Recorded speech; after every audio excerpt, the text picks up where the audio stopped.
다시 기도하시기로 예배를 시작하겠습니다.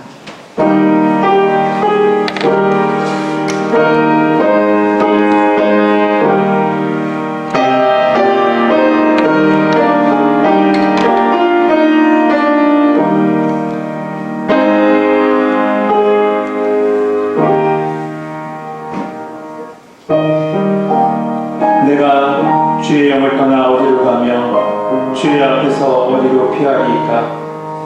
내가 하늘에 올라갈지라도 거기 계시며 수월에 내 자리를 펼지라도 거기 계시니이다. 내가 새벽 날개를 치며 바다 끝에 가서 거주할지라도 거기서도 주의 손이 나를 인도하시며 주의 오른손이 나를 붙드시리로다. 아멘. 찬송가 91장 찬양하시겠습니다. 찬송가 91장입니다.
오늘 우리에게 주신 하나님의 말씀은 누가복음 7장 11절에서부터 17절에 주신 말씀입니다. 신약성경 101면에 있습니다.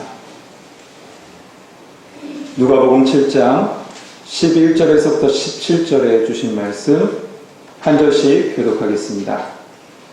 그 후에 예수께서 나인이라는 성으로 가실새 제자와 많은 무리가 동행하더니 성전에 가까이 이르실 때 사람들이 한 죽은 자를 메고 나오니 이는 한 어머니의 독자요 그의 어머니는 과부라. 그 성에 많은 사람도 그와 함께 나오거늘 주께서 과부를 보시고 불쌍히 여기사 울지 말라 하시고 가까이 가서 또 다시 쓰시니 믿는 자들이 서는지라. 예수께서 이르시되 청년아 내가 너에게 말하노니 일어나라 하시매 죽었던 자가 일어나 앉고 말도 하거늘 예수께서 그를 어머니에게 주시니 모든 사람이 두려워하며 하나님께 영광을 돌리려 이르되 그런 선지자가 우리 가운데 일어나셨다 하고 또 하나님께서 자기에게서 부르셨다 하더라. 17절 같이 읽겠습니다. 예수께 대한 이 소문이 온 유대와 사방에 두루 퍼지니라. 아멘. 이 시간에 우리가 같은 제목으로 같이 기도하길 소망합니다. 먼저 두 가지 제목으로 같이 기도할 것은, 첫 번째, 우리 교회를 위해서 기도하겠습니다. 우리 복음이 풍성한 교회 되게 하여 주시고 성교의 등불을 밝히는 교회 되게 하시고 끝까지 주님의 평안의 물줄기를 흘려보내는 교회 될 수 있도록 도와달라고 우리 교회를 위해서 기도해 주시고, 두 번째는 올 한 해 코로나 그리고 홍수, 개인적인 아픔으로 말미암아 어려움이 가득했던 한 해를 보내고 계실 겁니다.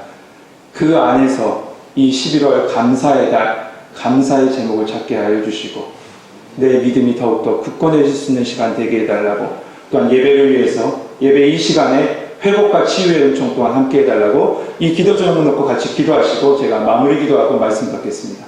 기도하겠습니다. 사랑하는 하나님, 우리가 함께 기도하게 하시니 감사합니다. 사랑하는 교회를 성신으로 하나님 세우시고 주님의 복음을 위해서 주님의 국가를 들며 하나님 복음의 불주기와 복음의 빛을 비추며 살아가는 교회 되게 하시니 감사합니다.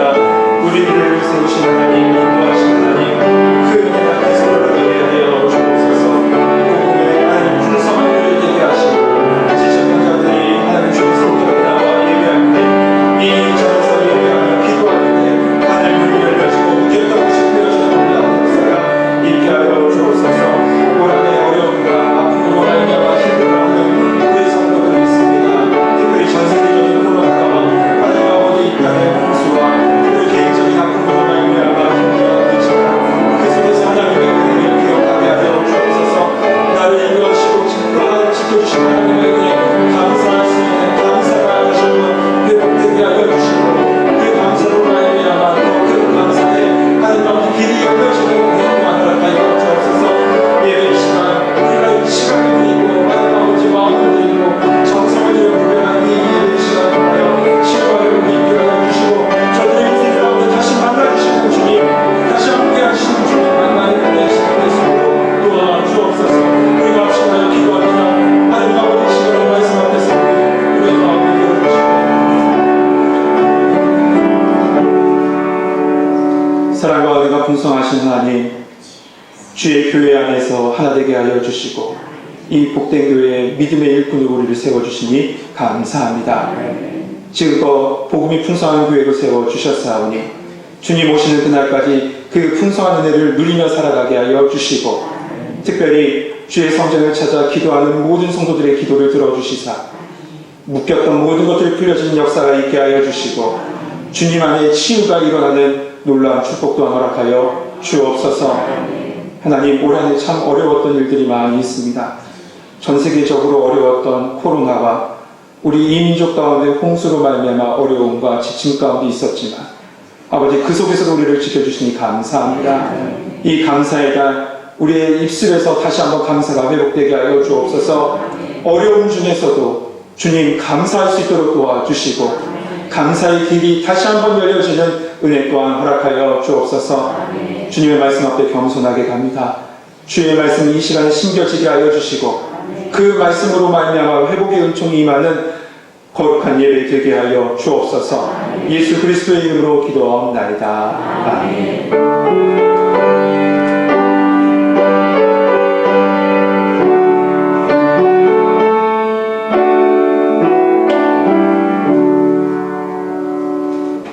할렐루야. 오늘 11월의 첫날이자 이 깊어져가는 가을 저녁에 이 온라인 그리고 오프라인으로 예배자를 찾은 우리 모든 성도님들에게 주님의 은혜와 하나님의 평강이 함께하길 소망합니다. 여러분, 만병의 근원하면 생각나는 것이 뭐가 있으세요? 예, 스트레스 맞습니다. 스트레스. 이 스트레스를 수취한 사람이 있습니다. 토마스 홈즈와 리차드 라헤라는 사람이 이 스트레스를 수치화해서 사람들에게 보여주었습니다. 이 수치한 이 리스트를 쭉 보니까 1위를 100점으로 놓고 이 순위를 매겨놨는데 1위부터 5위까지 쭉 보면 관계의 단절에서 오는 스트레스가 대부분을 차지했습니다. 2위가 73점으로 이혼이었어요. 3위가 별거였고 4위가 감옥에 갇히는 것이었고 5위가 이 가까운 가족이 죽음을 맞이하는 것이었습니다. 그런데 참 흥미로운 것은 결혼이 7위였습니다. 우리는 마냥 기쁠 것 같은데 서로 다른 두 사람이 하나 된다는 건 그만큼 힘들고 스트레스가 많은 것 같습니다. 그렇다면 제가 지금 여태까지 잘 2위부터 쭉 얘기했는데 그러면 1위는 뭘까요? 1위는 오늘 말씀을 읽으셨죠? 뭘까요? 맞아요. 배우자의 죽음입니다. 이 리스트를 만들 당시에는 1위를 단 하나 배우자의 죽음만 딱 이렇게 해놓았습니다. 그런데 최근에는 그 배우자의 죽음 옆에 가로쳐 놓고 하나를 더 추가했는데 그것이 뭐냐면 바로 자녀의 죽음이에요. 이 배우자의 죽음이나 자녀의 죽음은 그 어떤 고통과도 비교할 수 없기에 그만큼 큰 고통이기 때문에 이 부동의 1위를 차지하고 있는 것 같습니다. 여기 지금 그 고통을 온몸으로 받아내는 한 여인이 있습니다. 먼저 남편을 먼저 떠나보내고 불려지고 싶지 않은 이름, 과부란 이름으로 살아가는 한 여인이 있습니다. 당시 이스라엘 사회에서 여성은 이 남성에 비해서 사회적 지위가 굉장히 낮았죠. 이러한 상황 속에서 남편도 없이 혼자 살아가는 여성, 굉장히 힘들고 경제적으로도 사회적으로 어려움을 겪고 있었던 것은 사실입니다. 억울한 일을 당해도 누구에게 이야기할 수조차 없었다라고 합니다. 그래서 성경은 고아와 함께 이 최우선적으로 보호해야 될 약자로 이 과부를 구분해 놓고 있습니다. 그런데 오늘 말씀에 보이는 이 과부는 그나마 희망이 있었어요. 그것은 뭐냐면 바로 하나밖에 없는 아들이 있었기 때문에 그렇습니다. 유일한 희망이자 그의 삶의 의지의 대상이었던 이 아들. 그런데 그 아들마저도 세상을 떠나게 된 겁니다. 그리고 지금 그 아들의 장례를 자기 동네 나인성 사람들과 함께 치르고 있는 것이 오늘 본문의 배경입니다. 제가 예전에도 한번 말씀드린 적이 있는데 몇 해 전에 한 해 동안 참 그때는 왜 그랬는지 모르겠는데 한 해 동안 30여 건의 장례를 집례한 적이 있습니다. 이렇게 많이 장례를 치르면 익숙해질 것도 같은데 결코 그렇지 않더라고요. 장례를 치를 때마다 영적으로, 육적으로, 심적으로 굉장한 부담감이 있었고 힘이 들었습니다. 제가 그렇게 많은 장례를 치러본 중에 제 마음을 먹먹하게 하는 한 경험이 있습니다. 한 집사님의 그 장례 마지막 날이었는데 용인 있는 화장장으로 다 이동해서 마지막 화장로에 들어가는 순간 가족들은 그 자리에서 막 울고 있었습니다. 대부분이 요즘은 화장을 하죠. 그러다 보니까 가장 슬픔의 순간이 언젠가 하면 마지막 그때 화장로에 들어갈 때 그 순간에 많은 사람들이 그 자리에서 오열을 하게 됩니다. 그 가족도 마찬가지로 오열을 하고 있었어요. 그런데 다음 사람이 기다리고 있었기 때문에 이 가족들을 추스려서 이 유가족들을 추스려서 예배의 장소로 이동하려고 했습니다. 그런데 저희들이 이동하는 그 순간에 이 뒷사람과 마주치게 됐어요. 뒤에 온 그 가족과.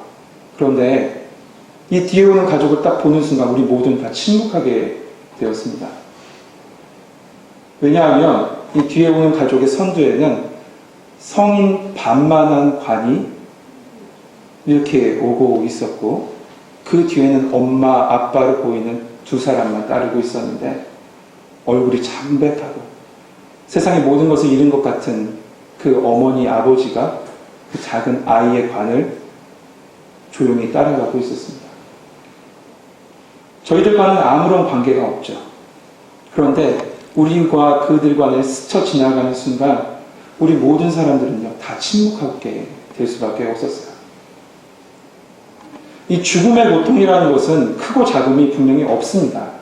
하지만 자녀를 잃은 그 부모의 고통을 느낄 수 있었기에 우리 모든 그 장례에 참여했던 심지어 그 유가족조차도 그 순간에 침묵하며 그 자리를 스쳐 지나가야만 했습니다. 지금도 제 가슴 속에 그 모습이 먹먹하게 남아있는 것, 그래서 제 기억 속에 기억 남는 한 장면입니다. 이 자녀를 잃은 어머니가 쓴 한 에세이를 본 적이 있어요. 그녀는 이렇게 써놓았습니다. 나는 매일 몸과 마음이 마비되는 것과 싸우고 있다. 이 싸움은 극복하는 것이 아니다. 안고 살아가야 한다. 지금 그 방법을 찾는 중이다. 오늘 본문의 나인성 과부, 그녀도 마찬가지였죠. 모든 것이 무너지고 모든 것이 멈춰진 것 같은 그 순간에 놓인 것이 바로 이 나인성 과부의 마음이었을 겁니다. 그리고 지금 그 아들의 장례를 치르고 있습니다. 그런데 그때 주님이 그녀를 찾아가 주셨어요. 그리고 그 마음의 눈물을 닦아주시고 그 영혼을 낙심의 늪에서 지금 건져 올려주고 계십니다. 오늘 이 시간에 오늘 말씀을 같이 우리가 나누면서 그 주님을 만나는 은혜의 시간 되길 소망합니다. 그 만남 속에 예수님이 누구시며 예수님이 왜 나를 찾아오셨는지 깨달았어요. 그 크신 하나님의 사랑과 그 예수님의 그 십자가 은혜를 다시 한번 경험하는 시간, 이 시간 되시고 영의 부활과 삶의 부활이 일어나는 은혜의 시간 되는 이 저녁 예배 시간 되길 주님의 이름으로 축복합니다. 오늘 말씀의 이야기로 한번 같이 한번 들어가 보겠습니다. 11절 우리가 부터 읽었는데 11절 12절의 말씀은 극명하게 대조되는 한 두 그룹을 보게 합니다. 먼저 11절 말씀 보시면 예수님과 함께하는 제자들과 그 무리들을 볼 수 있습니다. 이 무리들은 마태복음 기준으로 보면 산상수훈, 그리고 지금 누가복음 기준으로 보면 평지수훈이라는 그 시간을 지나오고 그 속에서 예수님의 말씀을 풍성히 받아 기쁨과 은혜와 사랑이 충만했던 그 순간에 있었던 사람들, 바로 그렇게 주님을 따르고 있었던 사람들의 무리가 바로 11절의 무리들입니다. 반면 12절 보세요. 앞에서 이야기한 것 같이 남편도 잃고 삶의 모든 것, 그 모든 것이라고 할 수 있는 아들조차도 잃었던 그 과부와 그 나인성 사람들이 함께 성 밖으로 그 장례를 치르려고 오는 그 슬픔의 무리, 그 무리가 12절에 보여집니다. 이 11절의 기쁨의 무리와 12절의 이 슬픔의 무리가 그 순간에 마주치게 된 겁니다. 꼭 생명과 죽음이 부딪힌 것과 같습니다. 그때 예수님께서 그 과부를 보시고 이렇게 말씀하세요. 울지 말라. 울지 말라. 예수님께서 그녀를 불쌍히 여기시며 울지 말라라고 말씀하고 계세요. 오늘 성경에 말하는 이 불쌍히 여기다라는 단어는 에스프랑크 니스테라는 단어를 쓰고 있습니다. 말이 어렵죠. 그 뜻이 뭐냐 하면 창자가 뒤틀리다라는 뜻이에요. 창자가 뒤틀리는 고통이에요. 그러니까 예수님은 지금 그 나인성 과부를 보시면서 창자가 뒤틀리는 고통 가운데 그녀를 바라보고 계신 겁니다. 이것은 잠깐 스쳐가는 어떤 인연 속에서 가지는 어떤 동정이나 연민에서 나온 이야기가 아니에요. 그런 모습이 아닙니다. 예수님은 그녀의 모든 것을 다 아셨어요. 그리고 그와 함께 지금 고통하고 계신 겁니다. 창자가 뒤틀린 고통으로 그와 함께 고통하고 계신 거예요. 우리 주님은요, 우리의 모든 것을 다 아세요. 우리가 기뻐할 때 기뻐하시고, 우리가 즐거워할 때 즐거워하시지만, 우리가 고통 속에 머물고 있을 때 우리 주님도 아파하시면서 우리를 위해서 기도하고 계십니다. 로마서 8장 26절에 그래서 이렇게 말씀하죠. 이와 같이 성령도 우리의 연약함을 도우시나니 우리가 마땅히 빌 바를 알지 못하나 오직 말할 수 없는 탄식으로 우리를 위해서 친히 간구하십니다. 주님은 그 여인의 고통을 아시고 함께 아파해 주고 계신 거예요. 그런데 이 주님의 이 아파하심, 불쌍히 여기심, 함께 고통하시면 더 깊은 은혜가 있습니다. 이것은요, 한 과부 여인의 아들의 죽음을 넘어서 온 인류에 찾아온 죽음을 향한 하나님의 불쌍히 여기심, 함께 고통하신 창자가 뒤틀리는 고통으로 그것을 바라보신 고통이었던 것입니다. 하나님께서 이 세상을 창조하셨을 때 죽음이 있었습니까? 이 세상에 죽음이 없었습니다. 그런데 죄로 말미암아 온 인류에 죽음이 들어왔고 그 죽음에 묶여 살아가는 인생을 보시고 하나님이신 예수님은 바로 창자가 뒤틀리는 고통과 아픔으로 지금 고통하시면서 슬퍼하고 계신 것이 바로 오늘 본문의 모습이에요. 그리고 이것이 바로 예수님이 이 땅에 오신 이유이기도 합니다. 하나님은 죄로 인해서 사망의 고통 중에 있는 그 사람들을 불쌍히 여기시사 지금 독생자 예수 그리스도를 이 땅에 보내주신 겁니다. 그 말씀이 우리가 잘 아는 요한복음 3장 16절의 말씀이에요. 하나님이 세상을 이처럼 사랑하사 독생자를 주셨으니 이는 그를 믿는 자마다 멸망치 않고 영생을 얻게 하려 함이라. 이어진 17절 말씀도 동일하게 말씀하죠. 하나님이 그 아들을 세상에 보내신 것은 세상을 심판하려 함이 아니요 그로 말미암아 세상이 구원을 받게 하려 함이라. 무엇으로부터? 죄로부터, 사망으로부터, 어둠의 권세로부터 구원받게 하시기 위해서 하나님은 그 아들 독생자를 지금 우리 가운데 내어주신 겁니다.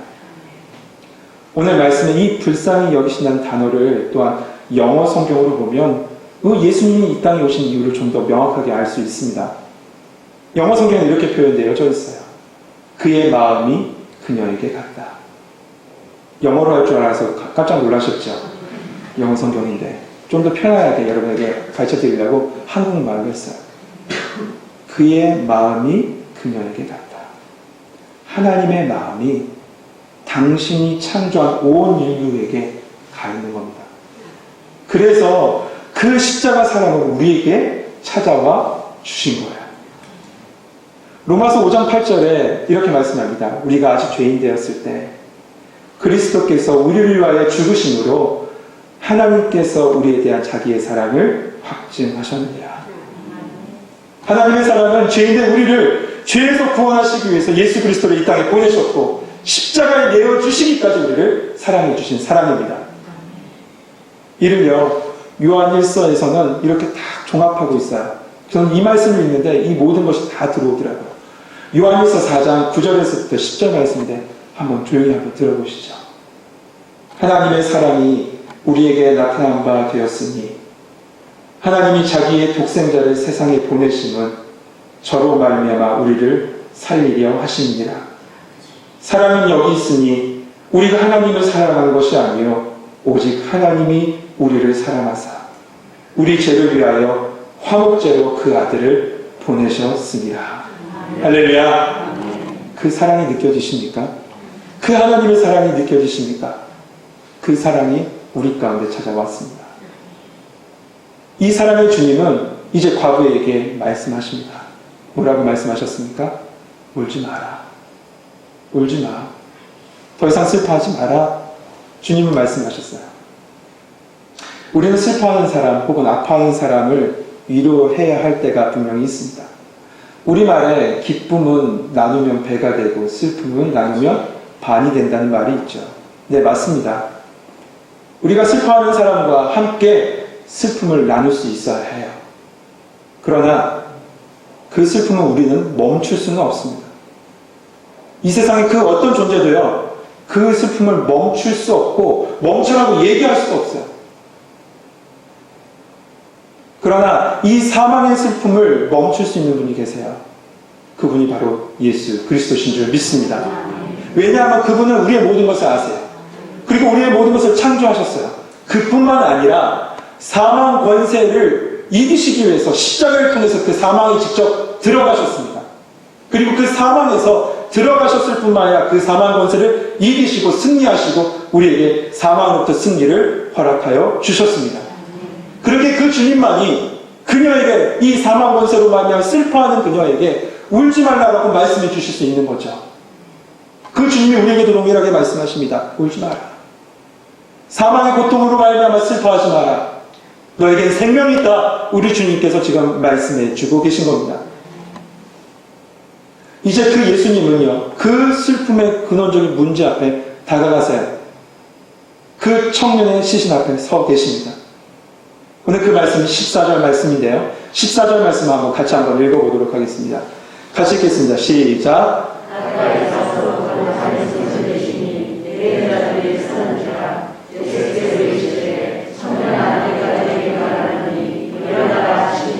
아멘.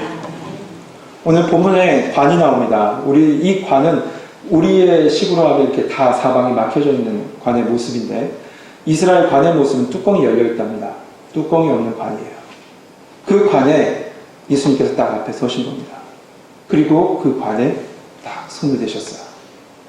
그런데 유대인의 정결법에 의하면 죽은 시체나 그 시체에 관련된 모든 것에 손을 대면 부정하다라고 되어져 있습니다. 왜냐하면 죽음은 곧 죄로 인한 결과이기 때문에 그렇죠. 그렇다면 예수님은 왜 그 관에 손을 대셨을까요? 왜 예수님은 그 관에 손을 대시고 유대인의 율법을 어기시면서 이렇게 손을 대셨던 것일까요? 그것은 예수님께서 그 율법을 초월하신 하나님이심을 보여주고 계신 겁니다. 이것이 이 모든 주석가들, 모든 책에서 이야기하는 내용입니다. 그런데 저는 이 말씀을 읽으면서 저에게 다른 의미로 다가왔습니다. 저에게 다가온 의미는 이거예요. 바로 대속이었어요. 대속. 유대인들은 제사를 드릴 때 그 제물에 안수를 하죠. 그것은 뭐냐면 자신의 죄를 전가하는 예식입니다. 그리고 그 제물을 잡아서 제사를 드림으로 죄의 씻음을 받습니다. 죄가 씻겨져요. 지금 예수님께서 그 관에 손을 대신 것은요, 죄로 인하여 죽었던 그 모든 것, 그 사망의 모든 것을 예수님께서 대신 담당하시겠다는 거예요. 그리고 그 모든 것을 담당하심으로 영원한 속죄물이 되심을 지금 나타내고 주고 계신 겁니다. 세례 요한은 예수님을 향해서 그래서 이렇게 얘기했습니다. 보라, 세상 죄를 지고 가는 하나님의 어린 양이로다. 히브리 기자도 이렇게 얘기하죠. 염소와 송아지의 피로 하지 아니하고 오직 자기 피로 영원한 속죄를 이루사 단번에 성소에 들어가게 하셨느니라. 지금 예수님은 어린 양이 하나님의 어린 양 되셔서 그 대속의 은혜를 지금 예표하시고 보여주시고 모든 사람에게 공표하고 계신 겁니다. 이제 주님은 그 죽은 청년 앞에 다가가서 말씀하세요. 청년아, 내가 내게 말하노니 일어나라. 청년아, 내가 내게 말하노니 일어나라. 예수님께서 죽은 자를 살리신 사건이 성경에 총 3번 나옵니다. 그 첫 번째가 오늘 본문의 말씀이고요. 두 번째가 다음으로 나온 것이 야이로의 딸을 살리신 사건이에요. 마지막은 요한복음에 나온 나사로를 갖다가 살리신 사건입니다. 이 죽은 자를 살리실 때마다 예수님 어떻게 하셨어요? 말씀으로 살리셨어요. 말씀의 권능으로 살리셨어요. 내가 내게 말하노니 일어나라. 내가 내게 말하노니 소녀야 일어나라. 나사로야 일어나라고 주님은 말씀으로 그를 살리시고 자신의 권위로 그 죽음에서 일으켜 세워주셨습니다. 그 주님이 누구시기 때문에? 하나님이시기 때문에. 역사상 보면, 이 성경에 보면 성경 신구약을 통틀어서 이 죽은 자가 살아난 사건이 총 7번 나온다라고 합니다. 엘리야, 엘리사를 통해서 살아난 사건이 있고요. 또한 베드로를 통해서 살아난 사건이 있고, 또한 바울을 통해서 살아난 사건이 있습니다. 유두고, 죽었던 유두고가 살아났죠. 총 7번이에요. 근데 그들 모두는 자신의 능력으로 그 모든 일을 행하지 않았어요. 오직 하나님의 말씀을 붙잡고 했습니다. 그러나 오늘 본문에서 예수님 뭐라고 말씀하십니다. 내가 내게 말하노니 일어나라. 본인의 그 권위를 붙잡고 이 사망에게 선포하신 겁니다. 왜냐? 그 예수님 바로 하나님이시기 때문에 그래요. 이 모든 세상의 주관자 되신 하나님이시기 때문에 사망 권세에 묶여있는 그 사람을 다시 한번 일으켜 세워주신 겁니다. 오늘 이 모습을 본 이 난성 사람들은 두렵고 놀라면서 큰 선지자가 났다라고 이렇게 얘기했습니다. 그러나 이것을 통해서 우리 가운데 그리고 온 세계 가운데 말씀하신 것이 뭘까요? 그것은 2가지예요. 첫 번째는 예수님께서 비록 지금 육신의 몸을 입고 오셨지만 예수님 바로 생명의 주관자 되신 하나님이심을 나타낸 겁니다. 그리고 또한 세상의 사망의 권세를 깨뜨려 버리시고 영생을 주시기 위해서 이 땅에 오신 메시아 되심을 온 세상에 선포하고 계신 겁니다. 이 청년은요, 이 예수님의 부르심에 응답해서 일어났습니다. 그리고 그 청년을 예수님께서 그의 어머니에게 전해줬죠. 그 자리에 있던 모든 나인성 사람들, 그리고 예수님과 함께 했던 모든 제자들은 일제히 일어나서 큰 선지자가 났다고, 그리고 하나님께서 자기 백성을 돌보셨다고 하면서 이 소문을 유대와 온 이스라엘 땅에 다 두루 퍼지게 합니다.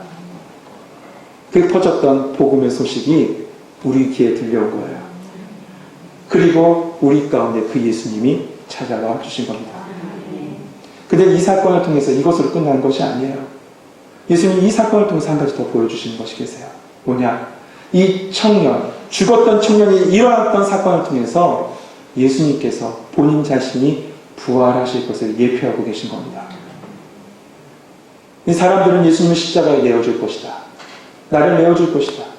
그러나 나는 십자가에서 죽음을 당할 것이지만, 그 모든 온 인류의 죄를 위해서 십자가에 죽음을 당할 것이지만, 그 십자가와 사망의 권세로부터 부활하여 영원한 생명을 너에게 주리라 지금 말씀해주고 계신 겁니다. 그리고 그 예수님을 믿는 사람들에게 이 부활의 은혜를 경험하게 될 것이라고 또한 말씀해주고 계신 겁니다. 왜냐하면 예수님께서 부활의 첫 열매가 되심으로 우리 가운데 부활의 생명을 주셨기 때문에 그래요. 여러분, 그 부활의 주님을 믿으십니까? 부활의 주님이 여러분과 함께 하십니다. 부활의 주님이 여러분을 인도하십니다. 부활의 주님이 여러분을 살게 하십니다. 부활이 여러분을 살게 할 줄 믿습니다. 사랑하는 성도 여러분, 우리가 구원받고 하나님의 자녀가 된 것, 우리의 의지가 아닙니다. 우리의 능력이 아닙니다. 오롯이 하나님의 은혜와 예수 그리스도의 사랑과 긍휼의 결과가 우리로 지금 이렇게 살게 된 겁니다.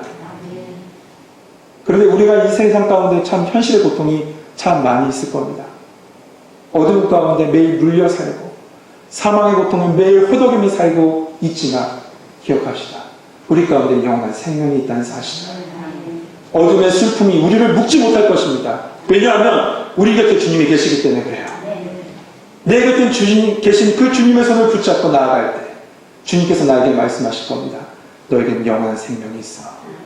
부활의 소망이 있다. 저 천국의 소망이 있다. 그것을 바라고 믿음으로 걸어가라. 예수 부활이 내 부활입니다. 예수 생명이 내 생명이에요. 오늘 예수 부활, 예수 생명으로 살아가는 우리 천국교회 성도님 되시길 주님의 이름으로 축복합니다. 기도하겠습니다.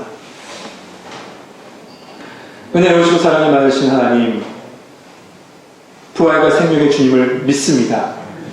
이 생명의 주님을 우리 가운데 하나님 알게 하신 하나님, 우리 가운데 심겨주신 하나님 감사합니다.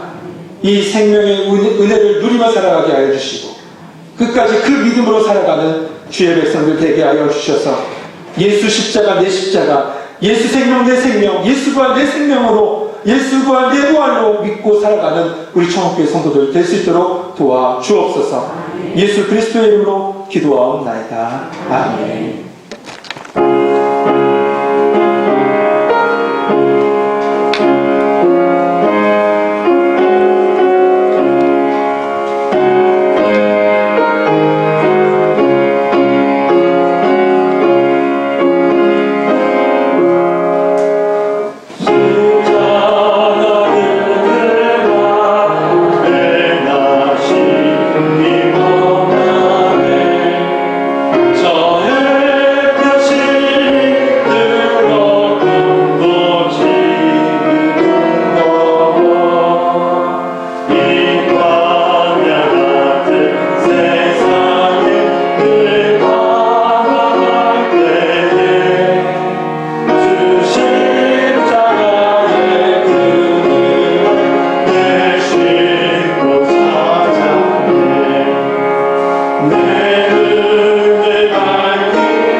이제 담임 목사님 나오셔서 광과 축도로 주의 저녁 예배를 모두 마치겠습니다. 광고는 여러분들이 주보로 참고하면 될 것 같고요. 기도하겠습니다. 지금은 우리 주 예수 그리스도의 은혜와 하나님 아버지의 극진하신 사랑과 성령의 감화 감동, 충만, 인도 보장하시니 오늘 주님 앞에 나와 주님께 경배드리고 돌아가는 우리 주님의 사랑스러운 양무리들 위에 지금부터 영원까지 함께 있을지어다. 아멘.